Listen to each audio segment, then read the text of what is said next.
आप देख रहे हैं एमपी न्यूज और मैं हूं महेंद्र सिंह। क्या है आज का सबसे बड़ा समाचार? जी हां, समाचार तो यही है, आखिर कब मिलेगा एमपी के बेरोजगार को रोजगार। सरकारी नौकरी की भर्तियों को शुरू कराने के लिए जो लड़ाई लगातार मध्य प्रदेश का नौजवान लड़ रहा है, क्या उसे लेकर सरकार गंभीर है?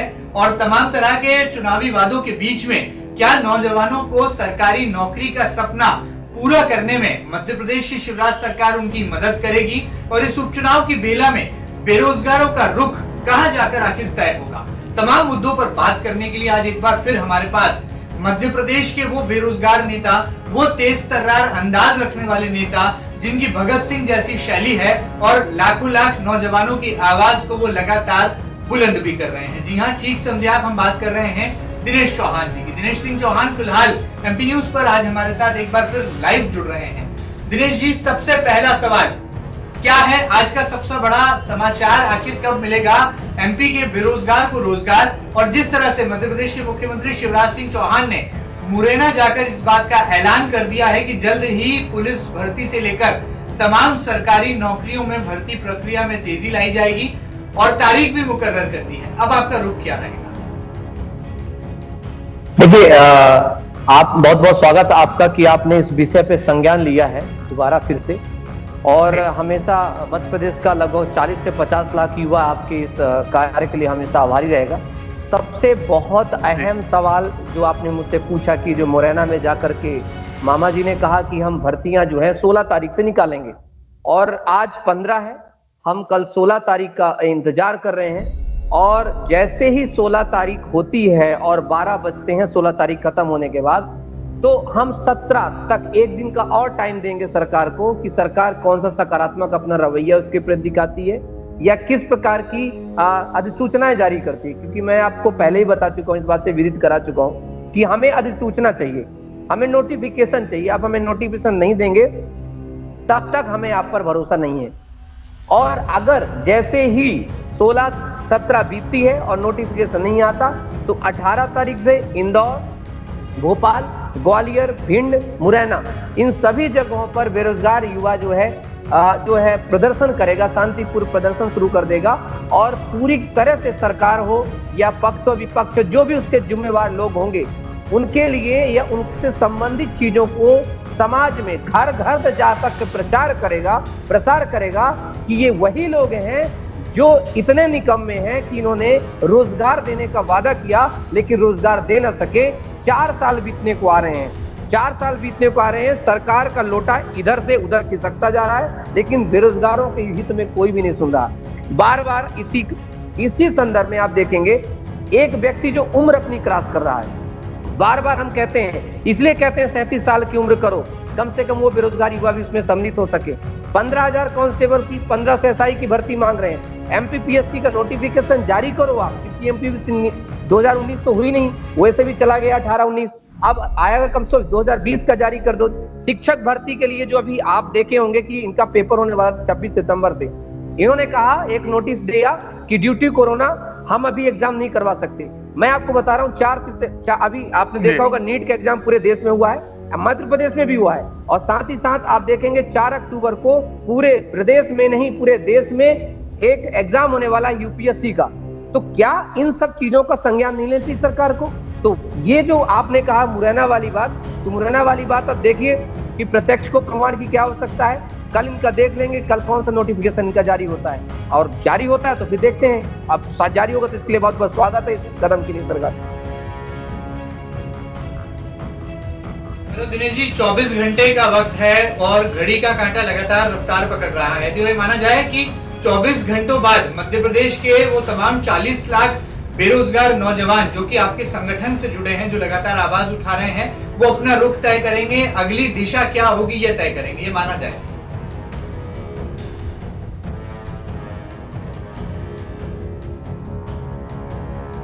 देखिए, अगली दिशा हमारी ये है, या अगर ये लोग नोटिफिकेशन नहीं देते, रोजगार मुहैया नहीं कराते हैं, तो आपको पता है 40 लाख बेरोजगार, और 40 लाख बेरोजगार का एवरेज हम मानते हैं एक व्यक्ति से 5 लोग जुड़े हैं, तो 4 पंचे 20, लगभग सीधे सीधे 1 से 2 करोड़ लोग हमसे जुड़े हुए हैं पारिवारिक तौर पर और जो है बेरोजगार के तौर पर, क्योंकि बेरोजगार कहीं ना कहीं एक परिवार का हिस्सा है। तो हम तो घर में घुस घुस के जाएंगे और बोलेंगे कि वोट नहीं करना है। वो कहेंगे फिर किसको करें, तो हमने एक सोचा है, पूरी टीम ने एक प्लान किया है। अवधेश भदौरिया सर हमारे जो राज्य के जो सचिव हैं, उनसे भी हमारी पूरी बात हुई है, उनसे भी आप पूरा संज्ञान लीजिएगा इस मैटर में कि हम पूरे 28 की 28 सीटों पर अपने बेरोजगार सेना को उतारेंगे। और बेरोजगार सेना को, क्योंकि हम नोटा नहीं दबाने वाले इस बार, क्योंकि हमें पता है बीजेपी वाले बीजेपी को वोट देंगे, कांग्रेस वाले कार्यकर्ता कांग्रेस को वोट देंगे, जीत तो उन्हीं की, हार जीत होनी है।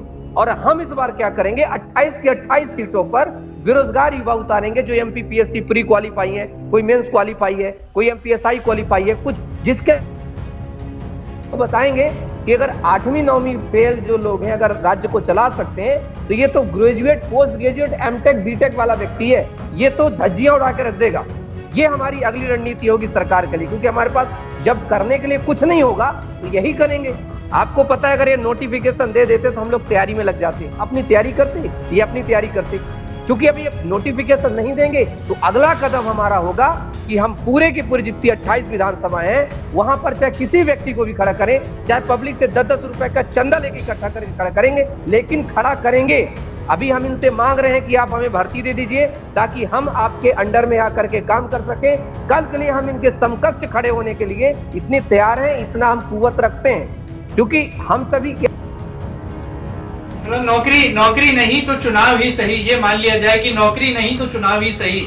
और बेरोजगार जब चुनाव मैदान में होंगे तो सीधी चुनौती जो प्रमुख राजनीतिक दल हैं उनको देने वाले हैं, यानी कि कांग्रेस और बीजेपी को टक्कर देने के लिए अब बेरोजगार नौजवान मैदान में आने वाले हैं, ये मान लिया जाए, ये आप लोगों ने तय कर लिया है, यदि सरकारी नौकरी में भर्ती प्रक्रिया शुरू नहीं की।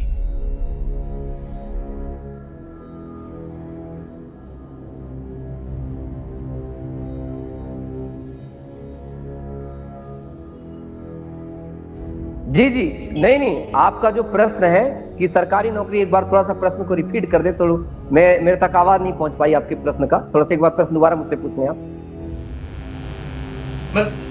हम ये जानना चाहते हैं दिनेश सिंह चौहान जी कि यदि सरकारी नौकरी नहीं तो चुनाव ही सही, यानी कि वो युवा जो कि अफसर बनने के लिए या सरकारी विभागों में जगह बनाने के लिए पढ़ाई करते हैं, एससी जिन लोगों ने क्वालिफाई की हुई है, वो युवा, वो बेरोजगार नौजवान अब जो है बीजेपी और कांग्रेस को टक्कर देने के लिए चुनाव मैदान में उतरते नजर आएंगे, यदि सरकार ने उनकी मांगे नहीं मानी, यदि सरकार ने सरकारी नौकरियों में भर्ती प्रक्रिया को शुरू नहीं किया तो ये माना जाए। बिल्कुल, ये आप तय मानिए, कोई भी नोटिफिकेशन आता है, 226 जेल प्रहरी की भर्ती आई हुई है, जिसमें 3 लाख से ज्यादा युवाओं ने फॉर्म भरा है, तो कम से कम इससे ज्यादा सीट तो विधानसभा की 230 सीट होती है।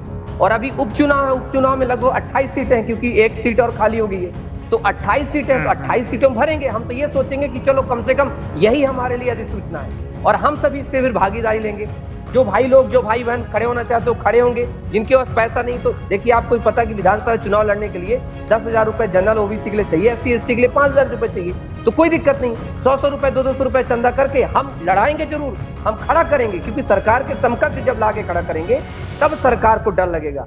अभी सरकार क्या सोच रही है कि तुम आंदोलन कर लो, जो तुम्हें करना है, जो करना है वो करो, हम तुम्हारे खिलाफ FIR कर देंगे, हम तुम्हें जेल भिजवा देंगे, यही कर सकते हैं लोग। लेकिन जब कल के लिए हम जब विधानसभा में खड़े होंगे, जब विधानसभा में क्वेश्चन पूछेगा कि भर्तियां दो, भर्तियां निकालो, तब क्या करेंगे लोग? तब कौन सी जेल में लेके जाएंगे? क्योंकि अपने समकक्ष को तो जेल नहीं भेज सकते, क्योंकि हम अपने समकक्ष को जेल भेजेंगे तो इनको भी जेल जाना पड़ेगा।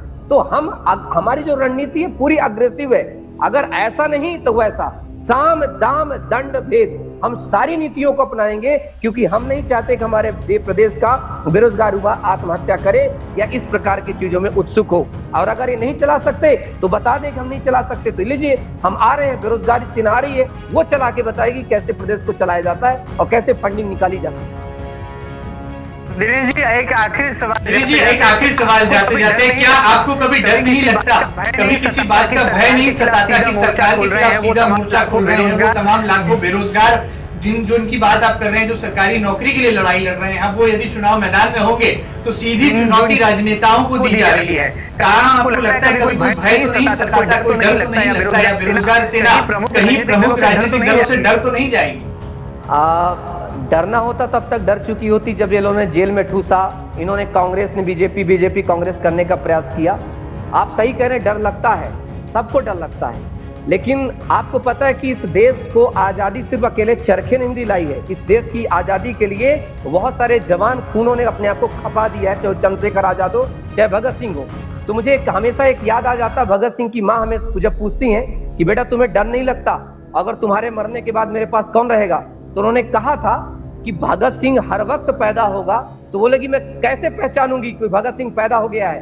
तो उन्होंने कहा था जब भी कोई देश और प्रदेश में युवाओं के लिए और सत्य के लिए और सही हक के लिए लड़ने लगे बिना सरकारों से डरे हुए, तो समझ लेना एक नए भगत सिंह का अवतरण हो चुका है। और सर हम तो पैदा ही हुए हैं शहीद होने के लिए, और वो शहीद अगर ये शहादत ना मिली तो फिर किस काम की। इसलिए हम तो रतिभर नहीं डरते, न शासन से न प्रशासन से, हम रिस्पेक्ट करते हैं। कानून से डरता वो है जो क्रिमिनल होता है, कानून का तो हम रिस्पेक्ट करते हैं कि कानून हमारी सर्विस के लिए है। डरना ही नहीं चाहिए कि अगर ये गलत कर रहे हैं तो इनको फिर से खबरदार होना चाहिए कि अगर बेरोजगारों की सेना आ गई तो बहुत दिक्कत होगी।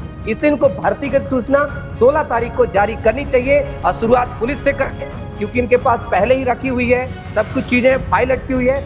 PHQ PEV ना खेले। आपको जाते जाते एक बात बता दूं कि दो ऐसे बड़े प्रमुख नेता हैं जिनकी अपनी क्या कहते हैं उसको एटीट्यूड की वजह से भर्ती रुकी पड़ी है। एक नेता चाहता है PEV से हो, एक नेता चाहता है PHQ से हो, और इन दोनों के चक्कर में पिस रहा है दो पाटन के बीच में साबुत बचा न कोई हमारा बेरोजगार युवा। यही है सर। चलिए बहुत बहुत शुक्रिया यहाँ पर दिनेश सिंह चौहान जी MP न्यूज टीवी के साथ जुड़ने के लिए। ये वो दिनेश सिंह चौहान हैं जिन्होंने मध्य प्रदेश में 40 लाख बेरोजगार नौजवानों को सरकारी नौकरी दिलाने का बीड़ा उठाया हुआ है। उनका नेतृत्व कर रहे हैं, बेरोजगार सेना को अब मैदान में उतारने की बात कर रहे हैं। सीधी ललकार है भारतीय जनता पार्टी और कांग्रेस को, देखना बहुत लाजमी होगा क्या क्या मध्य प्रदेश की शिवराज सरकार तमाम युवाओं का सपना साकार करेगी, उन्हें रोजगार देगी। शासकीय नौकरियों की जो भर्ती प्रक्रिया है क्या उसकी शुरुआत होगी। फिलहाल तो बेरोजगारों ने 24 घंटे का अल्टीमेटम यहां पर दे दिया है। देखना लाजमी होगा कि क्या सरकार का रुख रहता है। यदि सरकार का रुख गर्म रहा तो ये जो तमाम बेरोजगार युवा हैं ये आने वाले दिनों में 28 विधानसभा सीटों पर होने वाले उपचुनाव में चुनावी प्रत्याशी के तौर पर मैदान में होंगे और सीधी टक्कर एक तरह से कहा जा सकता है कि प्रमुख राजनीतिक दल को देते नजर आएंगे। ऐसा कुछ ऐलान यहां पर दिनेश सिंह चौहान जी ने किया है। देखना होगा कि आने वाला कल किस तरह से नित नई तस्वीर भारत के दिल मध्य प्रदेश में दिखने को देता है और किस तरह से तमाम सरकारी नौकरियों का ख्वाब पाले बैठे वो तमाम युवा जो कि संघर्ष करने को मजबूर हैं, उनके संघर्ष पर कहां जाकर पूर्ण विराम लगता है। आप कहीं मत जाइएगा, लगातार बने रहिएगा। MP न्यूज टीवी इसी तरह से बेरोजगारों की आवाज बनकर सही और सटीक समाचार आप तक पहुंचाता रहेगा। लगातार बने रहें MP न्यूज टीवी के साथ। नमस्कार।